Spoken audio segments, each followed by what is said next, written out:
vous qui êtes nos auditeurs sur notre chaîne, nous vous bénissons dans le nom de notre Seigneur et Sauveur Jésus-Christ. C'est un grand privilège pour nous de vous apporter la parole du Seigneur. Je suis en train de suivre la ligne de notre enseignement que nous sommes en train d'aborder dans ces derniers temps, que notre chère maman, la servante de l'Éternel, la matriarche Kapipembele, que vous venez de suivre dans notre enseignement précédent. Alors, en suivant cet enseignement, ça ouvre des portes, ça m'ouvre l'esprit pour que je sois éclairé par le Saint-Esprit pour approfondir un peu ce que notre chère maman, que le Saint-Esprit a parlé au travers de notre maman pour l'édification du corps de Christ. Je vous encourage à continuer à nous suivre chaque fois que nous aurons à publier, à lancer les enseignements qui sont vraiment édifiants pour nous. La maman nous a parlé de la cupidité. La cupidité, c'est un mal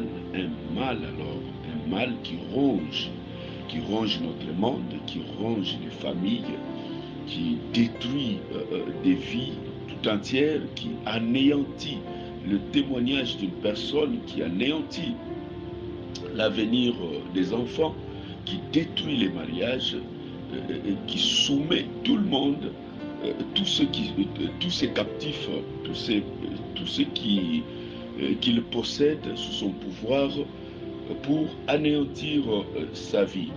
Chers amis, en suivant la maman qui nous parle, il y a quelque chose qui me vient à l'esprit que je voudrais partager avec vous. Que la cupidité, c'est un enfant, a des racines. Il a son père, il a sa mère, il a ses frères qui lui donnent la force, qui lui donnent naissance. Quand je parle de cela, je vois que pour que la cupidité puisse continuer à ronger la vie d'une personne, à prendre naissance dans la vie d'une personne, c'est juste dans la vie de la personne, il s'y trouve des bases importantes, des bases puissantes qui feront que cette personne soit esclave de la cupidité. Ce sont des petites choses que nous négligeons, que si nous ne faisons pas attention, qui peuvent nous détruire et nous anéantir. Et ces histoires, c'est quoi alors? Quand nous observons dans la vie d'un homme cupide ou d'une femme, d'un enfant, une personne importante dans la société qui est cupide, en lui, il y a un fondement qui donne naissance à cette cupidité. Ce sont deux choses d'abord principales, c'est les désirs dans la vie d'une personne, incontrôlés. Il y a aussi, qu'est-ce que je voudrais dire? Il y a la convoitise. La convoitise, c'est aussi parmi ce qui propulse la cupidité dans la vie d'une personne. Je vais donner un exemple. Voyons dans la vie d'un enfant, qui vit dans la vie, dans la maison de ses parents, de ses parents bien sûr. Et quand un enfant est possédé par la cupidité, laissez-moi vous dire que cet enfant deviendra un problème. Il deviendra un élément nuisible de ses parents. Pourquoi? Parce que il est motivé dans sa vie par des désirs insatiables qui lui poussent, qui lui donnent la convoitise à convoiter n'importe quoi. Et tout ce qui passe à son esprit, tout désir de sa vie, lui produit la convoitise. Et en cherchant à satisfaire cette convoitise, ça amène maintenant à la personne une disposition d'avoir la chose de toute manière. S'il faut voler dans la maison de ses parents, il peut voler la richesse de ses parents, il peut voler les biens de ses parents. Et cette attitude amène la destruction et de la vie de ses parents. Disons par exemple qu'il a maintenant ce désir et cette convoitise. Il convoite un ami par exemple qui roule avec une voiture, un ami de son âge par exemple, qui roule avec une voiture. Il ne sait pas comment cet enfant, comment les parents de l'enfant vivent et comment ils font pour trouver une voiture pour leur enfant. Et que ton enfant là, qui est possédé par cet esprit de cupidité, par la convoitise, alors il fera de tout son mieux pour faire tout ce qu'il faut. Si les parents ont des moyens, ont des possibilités pour avoir cet argent, il fera tout. Il va voler, il va détourner, il va trouver quelque chose dans la maison appartenant à ses parents.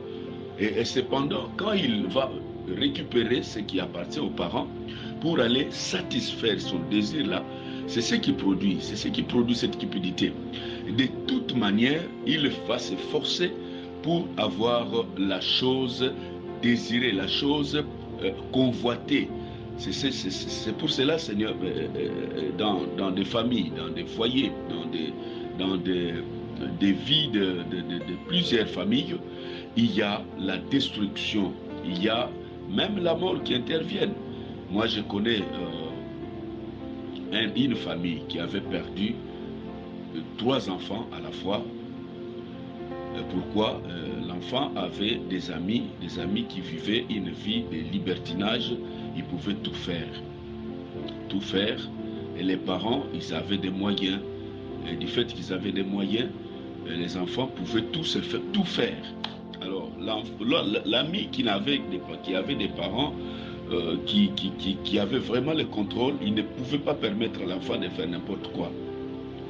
Alors, il contrôlait quand même la vie des enfants pour ne pas les laisser faire n'importe quoi qui amènerait la destruction à la vie de l'enfant.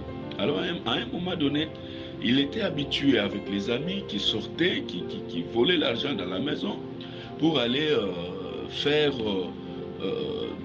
du désordre quelque part, dans des boîtes de nuit, dans des lieux de tolérance, dans des maisons de tolérance. Alors, quand l'enfant a côtoyé ses amis, cela l'a poussé pendant qu'il observait que non, chez nous aussi, nous avons tout ce que les amis ici, ils ont là. Je peux aussi le faire.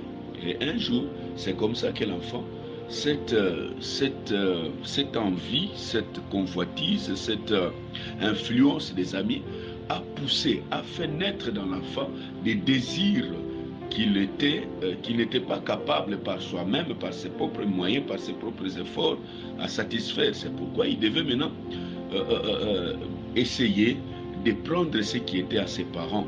Et pendant qu'il le faisait, il va voler l'argent dans la maison. Et puis, un autre jour, il a essayé de sortir, de prendre la voiture à l'insu de leurs parents. Et il est sorti comme ça. Il a pris deux de ses sœurs. Il est sorti avec eux. Et en allant là-bas, ils ont fait tout ce qu'ils ont fait. Ils ont pris de la boisson alcoolisée. Et ils se sont saoulés comme ça. Et au retour, avec cette disposition-là, ils se sont cognés. Et tous 3, ils sont partis. Ils sont morts. Et c'était maintenant un malheur qui visite la famille. C'est à cause de ces petits désirs-là qu'ils ont voulu satisfaire. Ce que je viens de dire là, c'est juste pour enrichir, pour ajouter quelque chose sur ce que la matriarche a pu parler. Et c'est comme ça que des nations sont détruites. Il y a des autorités comme ça. Quand une autorité est possédée par cet esprit de cupidité, cela veut dire en lui, il a des désirs insatiables qu'il voudrait satisfaire de toute manière. Et il a des femmes partout, il a des enfants partout, il a des amis partout, il a l'orgueil en lui. Et en ayant cela, il va à tout prix tout faire dans l'entreprise, là où il travaille, de prendre ce qui ne lui appartient pas, juste pour satisfaire. Ce sont ces désirs-là, ce sont ces besoins-là, ce sont cette convoitise-là qui pousse la personne à avoir au-delà de ses moyens, au-delà de ses forces, au-delà de ses capacités. Et en faisant cela, il est en train de nuire à d'autres vies, à d'autres familles, à plusieurs personnes, juste pour ne satisfaire que ces désirs-là insatiables, cette convoitise qui ronge, qui détruit sa vie. Voilà un peu ce que je voulais ajouter, ce que je voulais enrichir sur ce que la matriarche a pu décortiquer, partager avec nous pour apporter la vie. Chers amis, le monde ne nous appartient pas. Nous sommes des étrangers sur cette terre. Nous sommes les étrangers, c'est pourquoi nous devons vivre vraiment, vraiment comme des étrangers. Comme des étrangers, nous devons vivre comme Paul nous dit dans Timothée. Il dit que si nous avons de la nourriture pour vêtir, si nous avons la nourriture plutôt pour manger, si nous avons des habits pour nous vêtir, cela nous suffit. Mais ceux qui cherchent à s'enrichir illicitement, ils cherchent leur nuisance. Ils se détruisent eux-mêmes. Ils tombent dans des pièges. Ils tombent dans la destruction. Nous sommes des étrangers sur cette terre. Faisons ce qui nous est, réjouissons-nous avec ce qui est dispo pour nous, ce qui nous appartient, et ne cherchons pas à aller au-delà. Je sais que notre Dieu, c'est un Dieu qui bénit. Celui qui cherche trouve. Nous devons chercher dans les normes, nous devons tout faire dans les normes afin que nous ne puissions pas perdre ce grand salut, ce salut éternel que Dieu nous a donné par de toutes petites choses. Tel que la Bible le dit, que servira un homme de gagner le monde entier, toutes les femmes du monde, de gagner tous les beaux habits de ce monde, les belles voitures, bâtir des immeubles pour nous-mêmes, pour notre orgueil, notre égoïsme. Alors, que servira un homme de gagner toutes ces choses-là si on perdait nos âmes? Chers amis, et cette petite idée, cette inspiration que je viens de partager avec vous puisse apporter quelque chose. Toutes les mamans, si une femme dans une maison est cupide, il va détruire, comme le proverbe nous dit que la femme sage bâtit sa maison, mais l'insensé, une femme cupide, c'est une femme insensée qui va détruire elle-même sa propre maison, détruire l'économie de la famille, détruire l'économie de son mari, sécher les économies de la famille à cause de la cupidité. Nous devons vraiment, nous devons nous tenir en garde par rapport à cet esprit destructeur qui détruit des familles, qui détruit des vies, qui détruit des nations, qui détruit des entreprises, qui détruit même les églises, sont détruites à cause de cet esprit et des vies des gens, d'autres personnes autour de nous, qui vivent avec nous, qui dépendent de nous. Et quand il y a la cupidité, ils seront détruits, ils manqueront ce qu'on leur doit. Donc, dans ce sens-là, que nos oreilles puissent écouter ce que l'Esprit de Dieu est en train de nous enseigner.